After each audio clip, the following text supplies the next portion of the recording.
rabbil alamin. Allahumma salli wa barik ala Sayyidina Muhammad wa ala ali Sayyidina Muhammad wa ala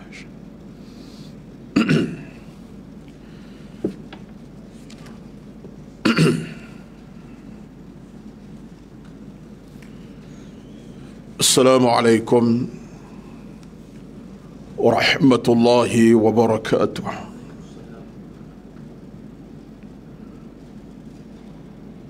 Innal hamdalillah nahmaduhu wa nasta'inuhu wa nastahdihi wa nastaghfiruh wa na'udzu billahi min shururi anfusina wa min sayyiati a'malina.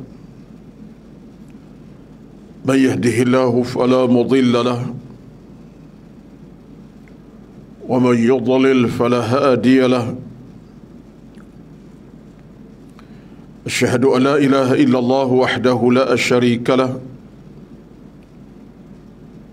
وأشهد أن محمدا عبده ورسوله صلاة وسلاما على حبيبنا المصطفى صلى الله عليه وسلم وعلى آله من اهتدى. ربنا افتح بيننا وبين قومنا بالحق وأنت خير الفاتحين. اللهم زدنا علما نافعا ورزقا طيبا وعملا متقبلا.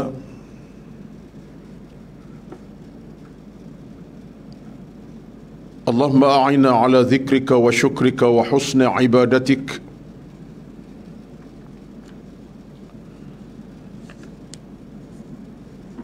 اللهم طهر قلوبنا من النفاق والكفر والعصيان. اللهم رب اشرح لي صدري ويسر لي أمري واحلل عقدة من لساني يفقه قولي يا رب العالمين. أما بعد، أعوذ بالله من الشيطان الرجيم. فمن كان يرجو لقاء ربه فليعمل عملا صالحا ولا يشرك بعبادة ربه أحدا. Al-Kahfi ayat 110, yang bermaksud, maka barang siapa yang berharap untuk bertemu dengan Tuhannya, maka hendaklah melakukan amal salah dan tidak syirik, menduakan Allah Subhanahu wa taala. Al-Kahfi ayat 110. Sadaqallahul azim. Yang hormati berbahagia Tuan Kuasa Pengurusan Kuliah Zuhur MBI Shah Alam, dan yang dihormati, yang diraikan seluruh kehadiran para jamaah Zuhur di tengah hari yang penuh barakah ini.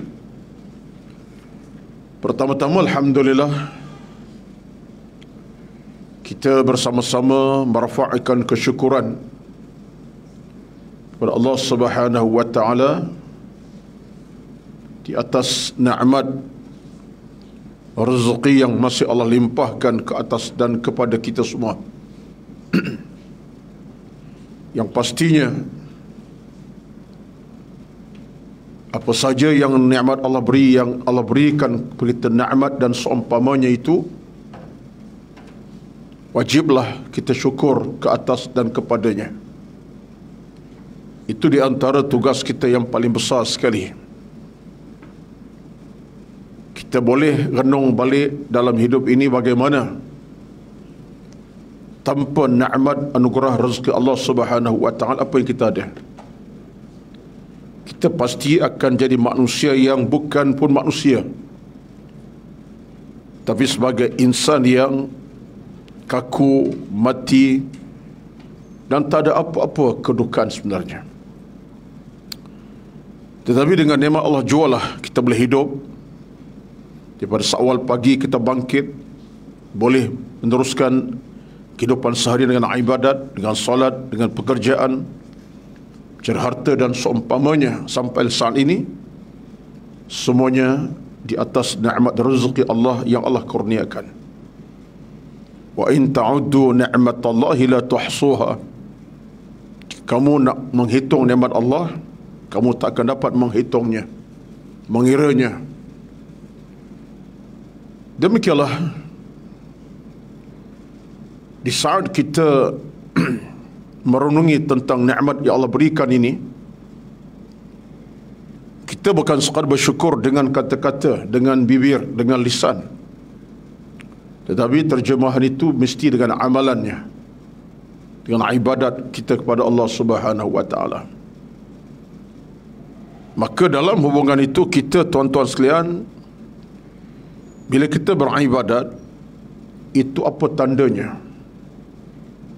Ibadat adalah tanda syukur kepada Allah Subhanahu wa taala. Ibadat tanda syukur. Kita salat ke, sembahyang ke, berzikir ke, sedekah ke, infak ke, duduk dalam majlis ilmu yang seumpama ini, buatlah kebaikan, kebajikan sebanyak mana kita buat untuk orang, tolong orang, macam-macam lah. Itu semua adalah merupakan ibadat yang tandanya syukur kepada Allah Subhanahu wa taala. Jadi sebab itulah kaitan ibadat syukur ini kaitan yang tidak berpisah. Dengan maksud seorang yang bersyukur jaga ibadat. Seorang jaga ibadat, dia sedang syukur kepada Allah Subhanahu wa taala. Ini falsafahnya. Seulang balik, seorang syukur kepada Allah jaga ibadat. Dan seorang yang buat ibadat, dia sedang syukur kepada Allah Subhanahu wa taala. Sebaliknya, seorang yang tak syukur, dia tak jaga ibadat. Tak ada kamus ibadat dalam hidupnya. Tak ada nak baca Quran, tak ada nak berzikir, tak ada nak mengaji, tak ada nak buat baik. Tak ada syukurlah. Dan seorang tak jaga ibadat, dia tak syukur. Dan seorang yang kufur tak jaga ibadat. Itu nisbahnya. Maka dalam hubungan ini, tuan-tuan, puan semua, bicara kita semenjak lama-lama pun bukanlah puluh tahun, ya, tapi dah beberapa tahun ini, kitab kita iaitu manhaj hidup orang beriman. Saya kena sebut itu supaya nampak ke mana arah perbincangan saya sekali sebulan ini. Semalam Datuk Mufti bab hadis, dan sebelumnya ustaz kita pun bincang bab tertentu. Maka tajuk saya ialah tentang manhaj ibadat, manhaj hidup orang beriman, manhaj hidup orang beriman. Jadi sebab kita pertegaskan supaya syukur ibadat itu mesti diserasikan. Kalau diserasikan keduanya, bermakna kita berada di jalan yang betul, di jalan yang benar. Syukur berlaku, ibadat dilakukan. Ibadat dilakukan, syukur pun berlaku. Maka dua tidak berpisah. Tidak boleh seorang tu berkata, saya syukur pada Allah tapi saya malas sembahyang, tak nak mengaji ilmu, tak nak buat ibadat. Anda telah berbohong dengan Allah Azza wa Jalla. Macam mana anda syukur kalau tak jaga ibadat? Ataupun seorang tu berkata, ini peliklah sikit, saya beribadat tapi dengan Tuhan tak ada apa. Lagi pelik. Sebab apa makna ibadat kalau tak kenal Allah? Dia nampak kedua-dua tu ada keserasiannya, syukur dan ibadat. Jadi kalau orang tanya, macam mana nak syukur kepada Allah? Jaga ibadat. Itulah jawapan yang mutlak, yang mudah, qat'i. Macam mana nak syukur kepada Allah? Jaga ibadat. Bukan sekadar terima kasih Tuhan dapat makan hari ini, terima kasih dapat bernyawa. Tak cukup. jaga ibadat, buat ibadat. Dan ibadat pula dalam kacamata agama banyaklah. Ada yang sunat, ada yang wajib, itu kena jagalah. Baik. Jadi kita nak sambung balik bicara kita dalam bicara bulanan ini, di mana tajuk kita masih lagi tentang soal zikir. Satu di antara cabang penting kita untuk syukur ialah kita berzikir kepada Allah Subhanahu wa taala. Hal ini berdasarkan ayat daripada surah Al-Baqarah 152. Fadhkuruni adhkurkum washkuruli wala takfurun. Hai manusia, kata Allah, ingatlah kepada aku, niscaya aku ingat kepada kamu, dan syukurlah kepadaku, janganlah kufur terhadapku. Tengok tu. Kalau kita nak ikatkan balik dengan cerita saya tadi, muqaddimah tadi, Allah sebut tu, washkuruli wala takfurun. Syukur, jangan kufur. Mana orang kufur macam mana, tuan-tuan? Orang kufur ni, kalau dalam agama, dia tak tunggu nak kata Tuhan tu tidak ada. Kalau dah kata tak ada Tuhan tu, memang kufur sungguh lah. Dah syirik pun, dah murtad dah. Tuhan tak ada, Tuhan ni lemah, Tuhan ni tak ada sangat lah, tak nampak pun, itu. Tetapi boleh jadi orang tu kufur juga sebab apa? Kufur nikmat Allah Subhanahu wa taala. Kufur nikmat. Kufur tapi bukan kufur agama, kufur di atas rezeki Tuhan, kufur nikmat. Dan bila kita kufur nikmat, Allah beri nikmat mata tak guna pakai dengan baik, nikmat telinga tak dengar baik, nikmat tenaga tak guna baik, kufur nikmat. Jadi ini juga menandakan kita tidak jaga ibadat. Seorang jaga ibadat, dia tak kufur. Orang jaga ibadat, contohnya, tenaga ada, dia tegak dalam solat, diri, sujud, bangun rukuk. Sebab dia ada, dia faham, dia syukur atas nikmat Allah beri, dia boleh tegak dalam solat, boleh rukuk, sujud elok-elok. Sekali semayang 5 minit, 6 minit, 10 minit, yang duha pun, yang fardu dia buat. Sebab dia syukur atas nikmat Allah Azza wa Jalla. Allah beri nikmat penglihatan mata kepadanya, dia syukur. Macam syukurnya, diguna mata untuk melihat benda baik-baik, tengok Al-Quran, tengok hadis Nabi, itu tanda syukur dengan ibadat. Sebab nikmat Tuhan beri, dia guna untuk ibadat. Masa Allah beri, diguna masa untuk tujuan-tujuan pahala, bukan untuk lalai dan lupa. Jadi ini semua jelas. Allah sebut washkuruli wala takfurun. Al-Baqarah 152. Jangan kamu kufur, kata kepada Allah, kepada kita, jangan kufur pada aku, syukur pada aku, wahai manusia. Baik. Jadi antaranya ialah dalam zikir ini, kata Ibnul Jauzi dalam kitab ini kita baca, menurut Ibnul Jauzi, ia seorang ulama besar, Al-Imam Al-Jauzi rahmatullahi alaihi, maksud zikir yang terdapat dalam ayat di atas melibatkan 3 perkara. Zikir ini kata Juz ada 3 perkara, 3 bentuk, 3 keadaan.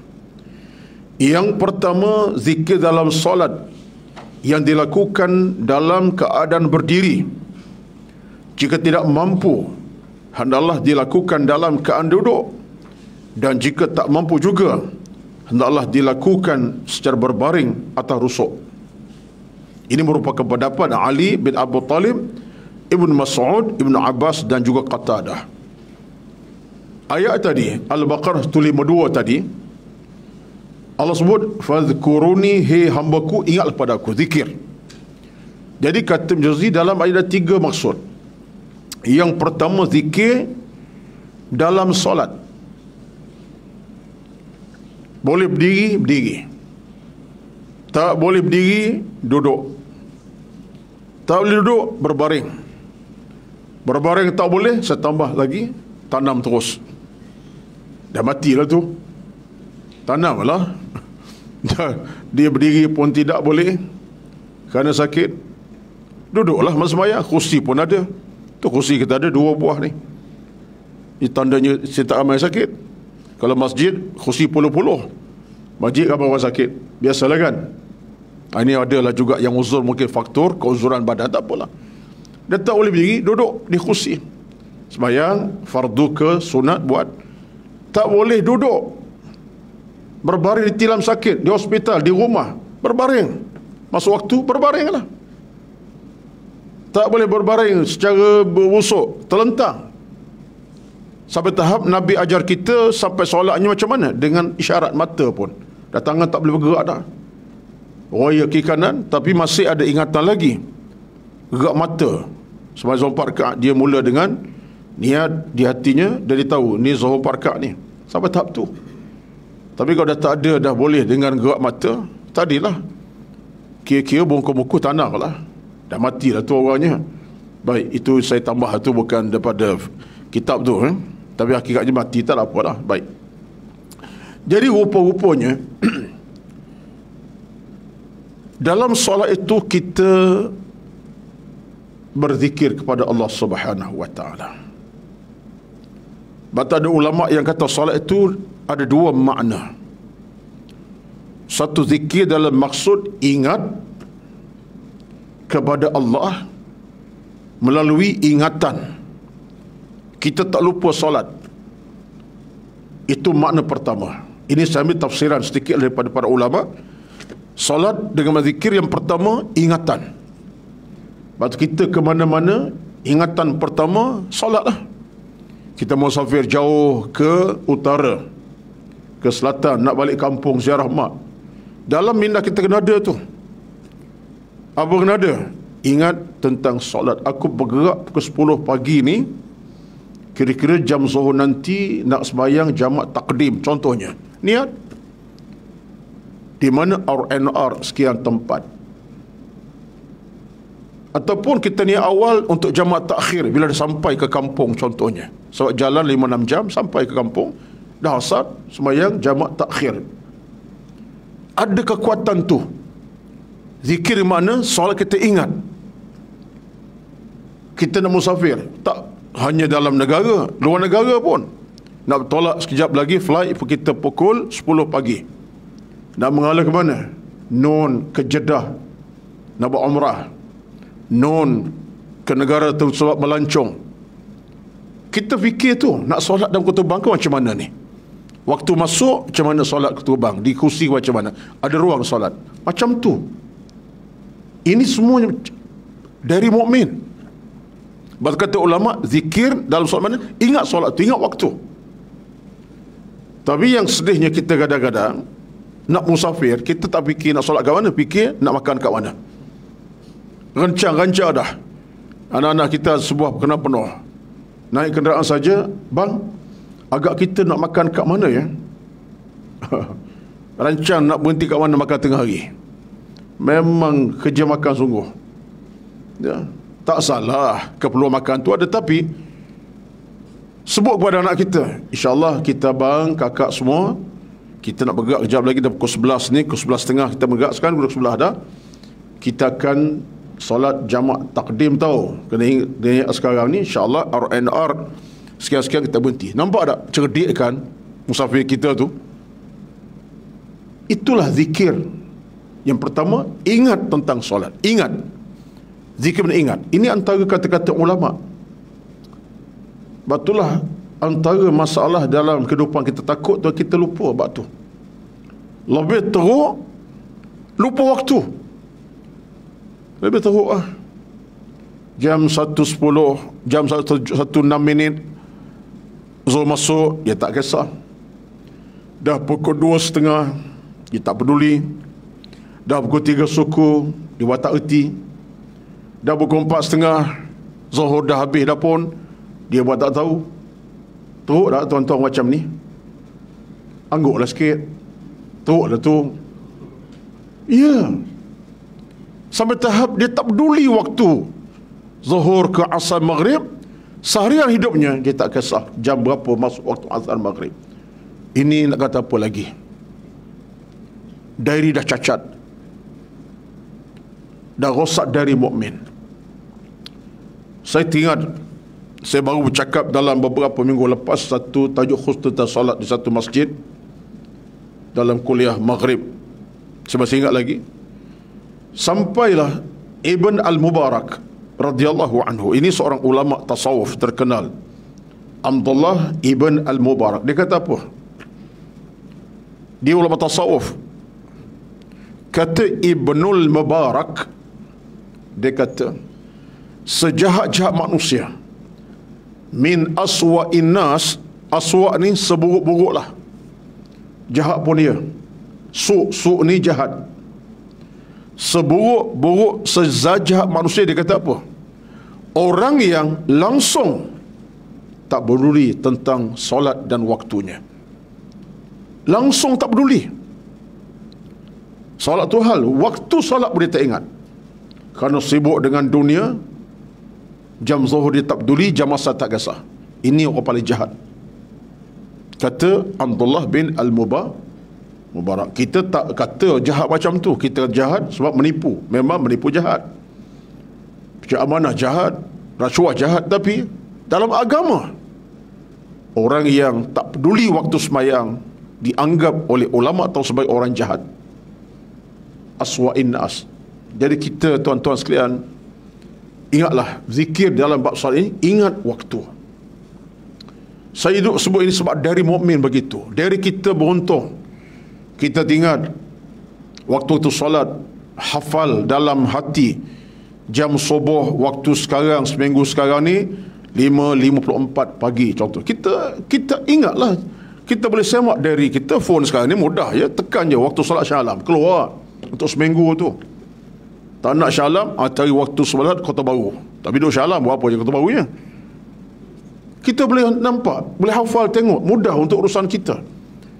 Jam zuhur 1 minit tengah hari, kita rekod untuk minggu ini. Jam asar 4:14 minit petang, kita rekod. Jam maghrib jam 7 minit malam, untuk seminggu ini kita rekod. Jam isyak 8:14 minit malam, 8:14. Sekarang 8:14, 13 dah sekarang. Akan awal lagi. Kita rekod ni, tuan, tidak pernah merugikan kita. Menyebab kita akan berhati-hati kalau kita dalam musafir. Kita tahu, zuhur kejap lagi, nak berhenti kat mana. Jadi ini dari mukmin. Nampak simple, tapi dalam ini manhaj hidup orang beriman. Manhaj jalan hidup orang beriman. Tak kira siapalah, muslimat muslimin. Saya dalam satu ceramah, kebetulan ceramah itu kepada anak-anak campur dengan bapa sekali. Ini cerita lama lah ni, cerita lama sungguh. Tapi adalah maksud sebalik cerita lama itu. Ceramah satu sekolah, campur ayah mak sekali. Tapi ceramah kita turun ke level lah, level taat kepada mak ayah. Tapi anak ada, anak bukan anak umur 3 tahun, 10 tahun, anak 17, 18, anak 5, 16, kata 3, 4. Sekali saya masuk kepada bab solat, saya tanya anak ni, ya ayah dia adalah dalam majlis tu. Soalan saya kepada anak, dia anak ni bukan umur 13 tahun, dia ke satu, kata 3 dah, dari 15 tahun. Saya tanya, sekarang ni belum pergi sekolah, pagi-pagi solat subuh kan? Dia diam. Tanda lah tu. Soal lagi, subuh jam berapa sekarang? Saya tanya budak tu, pasal subuh. Dia tengok muka saya, subuh pukul 7 ustaz. 7. Saya kata pukul 7? Melampau pukul 7 ni. Kenapa pukul 7? Sebab ayah saya sembahyang pukul 7. Tengok tuan-tuan. Jadi budaya terkekal dalam ingatan budak. Rupa dia pun sembahyang subuh, sembahyang. Ia sembahyang tapi jam 7 pagi. Itu kan dari mukmin, dari Melayu tu, dari Jawa sekali lah.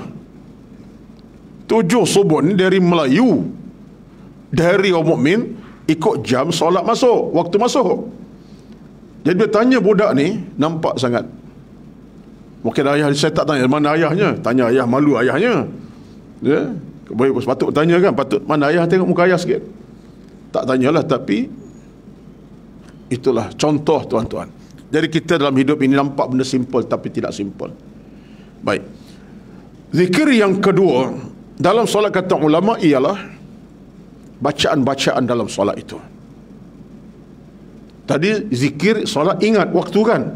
Yang kedua ni, ini saya bawa di luar ni, bukan dalam kitab ni, di luar kitab sikit. Zikir yang kedua dalam solat ialah kita bersolat itu zikir. Bahkan dalam salam solat kita baca daripada Allahu Akbar, angkat takbir, zikir dah. Kita baca Fatihah, zikir. Kita baca ayat-ayat Al-Quran lepas Fatihah, zikir.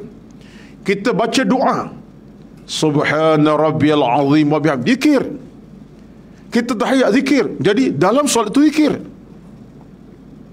Semuanya adalah zikrullah belaka. Jadi orang tak jaga solat, anda telah tidak berzikir kepada Allah Subhanahu wa taala. Baik. Yang kedua, kata Zaudi, zikir dalam solat dan luar pada solat, ia merupakan pandangan segolongan ulama tafsir. Zikir dalam ayat ini bermaksud di luar solat pun sama. Di luar salat apa zikir kita? Istighfar, zikir. Astaghfirullahal azim alladzi la ilaha illa huwal hayyul qayyum wa atubu ilaih. Subhanallah, tengah mandu, tengah makan, sebab makan, alhamdulillah. Kenyang, sendawa, kita dah minum air, dapat minum air setengah, alhamdulillah, syukur. Itu zikirlah. Di samping kita ulang acap kali. Subhanallah, subhanallah. Contohnya lepas solat, belum solat. Ini maksud pada Quran. Yang ketiga ialah zikir dalam maksud rasa takut. Ini kata Zaudi. Dia kata apa? Zikir ketiga maksud rasa takut. Maknanya orang-orang yang beriman menunjukkan rasa takut kepada Allah ketika berdiri melaksanakan segala urusan mereka, duduk, berdoa dan ketika berdiri. Maksud apa? Kita dalam keadaan ingat kepada Allah tentang ancaman-ancamannya. Itu zikir juga. Dalam maksud takut. Aku ni takut akan maksiat. Kalau maksiat aku buat, berdosa, Allah murka. Nampak? Aku ni takut akan neraka. Neraka ini panas, membakar. Dia tak kenal siapa dah. Kalau dia panas, dibakar, hancur leburlah batang tubuh aku.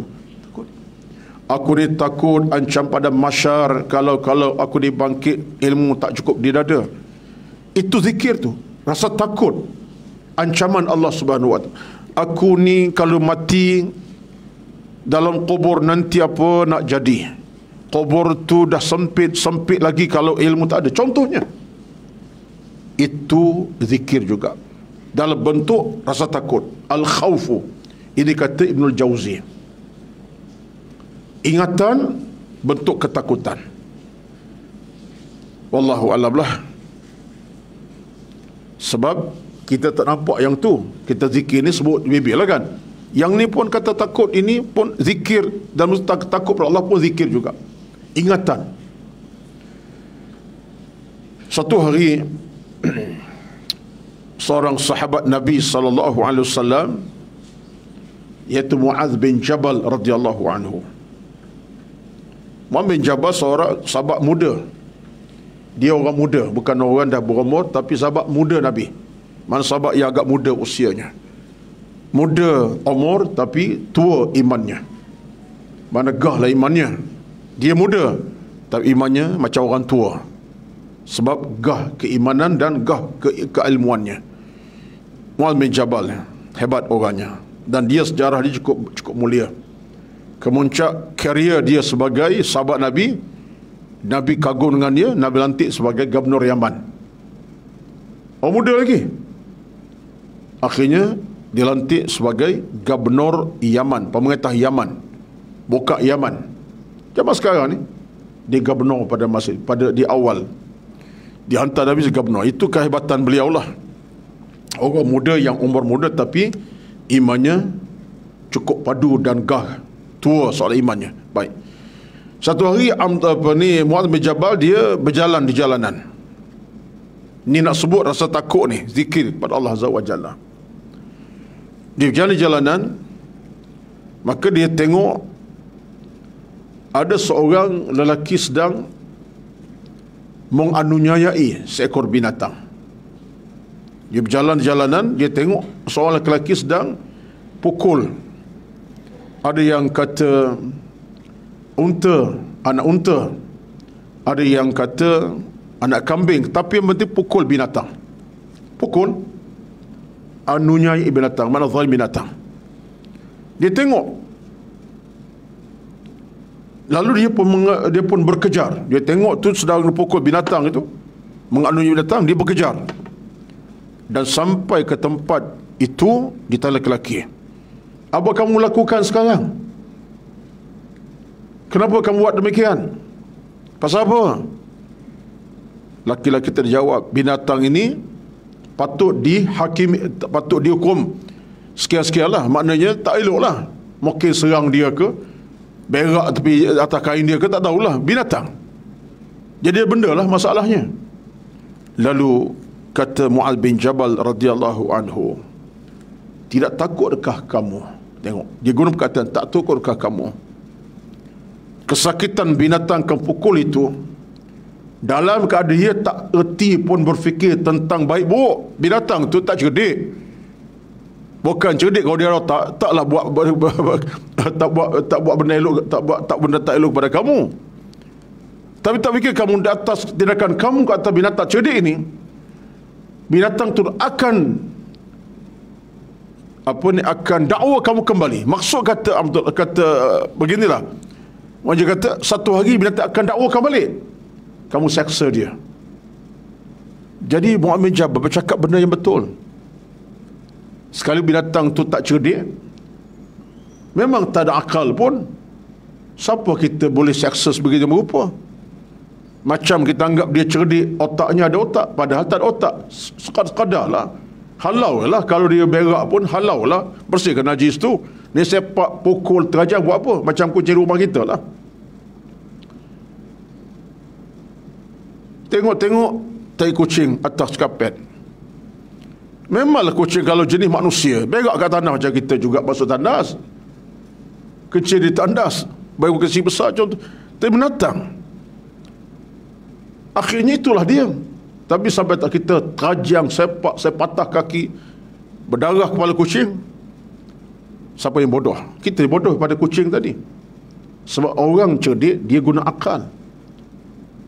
Nak macam mana? Halau kucing pergi, ataupun tak pelihara, tengok pelihara lah, kemudian berikan orang lain contohnya, bersihkan saja. Tapi kalau sampai bertindak begitu zalim, sampai sepak kucing, lempar contohnya, itu satu tindakan tak betul. Ingat, kucing tadi akan bertindak atas kita nanti atas kezaliman. Dia ada hak. Mu'adz ingatkan demikian. Takutlah kamu kepada Allah Azza wa Jalla. Kan anunya binatang ni. Benda simple, tapi nak cerita Mu'adz diikatkan. Takut kepada Allah Azza wa Jalla. Sebab kita dalam soal hidup ini, tuan-tuan, bila kita faham tentang maksud rasa takut itu kepada Allah, kita akan berhati-hati dalam soal banyak perkara lah. Orang takut azab Allah, dia akan tinggal kejahatan kemungkaran. Orang yang takut akan murka Allah, dia tinggal dosa maksiat yang dilakukan. Orang yang takut ancaman Allah pada masyar, dia akan jauhi kemungkaran kemaksiatan yang dilakukan. Orang yang takut kalau matinya tak dalam redha Allah, dia akan mohon ampun kepada Allah dengan sebaik-baik keampunan. Orang yang bimbang kalau mati dalam keadaan tidak dapat nikmat kebaikan syurga, nikmat kubur bercahaya, dia akan jadi orang yang cari kebaikan segera. Itu dia. Takut penting.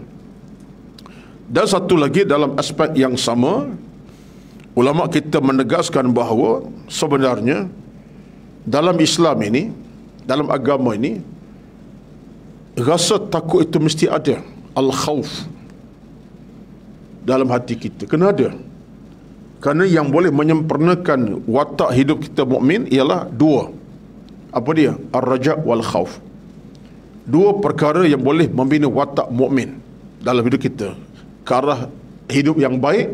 Dua. Satu, ar-raja, mengharapkan. Kedua, al-khauf, takut.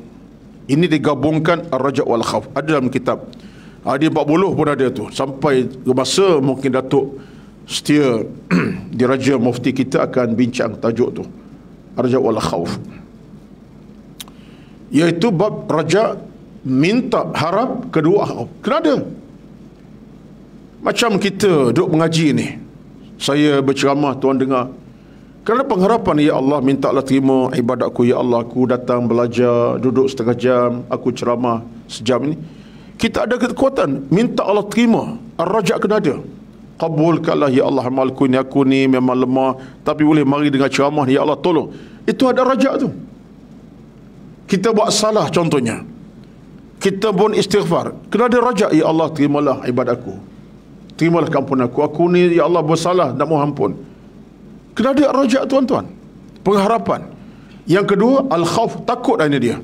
Kena ada juga, takut ancaman, takut seksaan, takut hal-hal yang menyukarkan di alam kubur, takut kubur menyempitkan kita, takut alam syurga tak kita ketemu. Allahu Akbar, Subhanallahil Azim. Jadi ini hal inilah yang kita cuba nak angkat supaya kita semua dalam keadaan diradai oleh Allah Subhanahu wa taala. Baik. Kemudiannya Allah Subhanahu wa taala itu selesai bab tu, ya. Kemudian dalam satu hadis Nabi SAW daripada Abu Musa al-Asy'ari, daripada Abu Musa al-Asy'ari, Nabi bersabda, ini cantik hadis ni. Hadis semua cantik belaka, ya, tapi hadis ini memang begitu menarik. Nabi kata apa kepada kita? Ingatan orang zikir tak zikir. Nabi kata apa? Mathalul ladzi yadhkuru rabbahu walladzi la yadhkur rabbahu mathalul hayy wal mayyiti.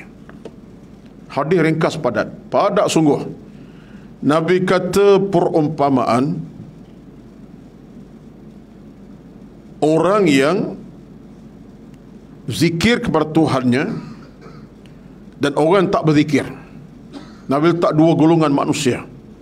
Pertama, orang berzikir dengan hati, dengan bicara mudah sekali, mulut sekali, zikir. Yang kedua, orang tak berzikir, tak ada nak baca Quran, tak ada berzikir, mulutnya hanya makan, minum, bercakap. Zikir tak ada. Contohnya, Nabi buat perumpamaan orang yang berzikir dengan tak ini, kata seumpama siapa? Seumpama orang hidup dan orang mati. Hadis ini ringkas padat. Mana Nabi sebut kepada kita, orang yang sentiasa berzikir umpama orang hidup, ada nyawa, oksigen. Itulah orang yang berzikir, hidup. Ada orang tak berzikir macam orang mati, tak bergerak, tak bernafas, bernyawa, dah kejang kaku, dah menjejuk tubuhnya. Ini orang tak berzikir. Mana apa, tuan-tuan? Ini satu ibarat yang cukup padat menunjukkan orang yang berzikir ini nyawa masih ada dalam hidupnya, denyutan jantung masih ada, InsyaAllah ada barakah. Tapi orang tak berzikir macam mayat. Mayat hiduplah, bergerak dia, makan minum, tapi macam mayat. Jadi di mana kita letak? Betullah kata para ulama, dengan kita berzikir bukan sekadar kita menghidupkan ruh kita, menghidupkan hati bersama. Baik. Kemudian daripada hadis Nabi yang lain bersabda, daripada hadis Al-Hakim daripada Abu Darda radhiyallahu anhu, disebutkan juga oleh Imam Ahmad bin Hanbal, Nabi kata apa? Ana ma 'abdi haitsu ma dzakarani wa taharrakat bi syafatah. Nabi kata Allah telah berfirman. Ini hadis kursi lah ni, tuan-tuan. Hadis kursi, mana apa hadis kursi ialah kalam Nabi, maknanya Allah yang datangkan. Itu hadis kursi, perkataan Nabi, tapi maksudnya Allah yang sampai kepada Nabi melalui wahyu. Itu hadis kursi. Jadi kata Nabi SAW,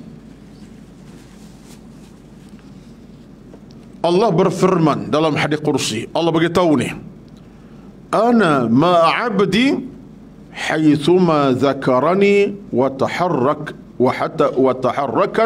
bi syafatahu. Allah kata, tengok tuan-tuan, ini kita nak ni. Kita nak sangat, sekarang bahkan sampai kita mati. Apa keadaannya? Allah kata, aku bersama hamba-Ku. Tapi bersama orang macam mana? Ketika hamba-Ku sebut nama-Ku, ingat kepada Aku. Tuan-tuan, Allah sebut hadis ni, hadis kursi. Nabi sebut, Allah berfirman, aku bersama hamba-Ku ketika mana hamba-Ku sebut nama Aku. Dia ingat pada Aku, dia zikir pada Aku. Alhamdulillah, subhanallah, istighfar. Allah bersama kita. Wa taharrakat bi syafatah, dan bergerak bibirnya, ingati Aku. Mana apa tu? Bibirnya bergerak, berzikir sentiasa.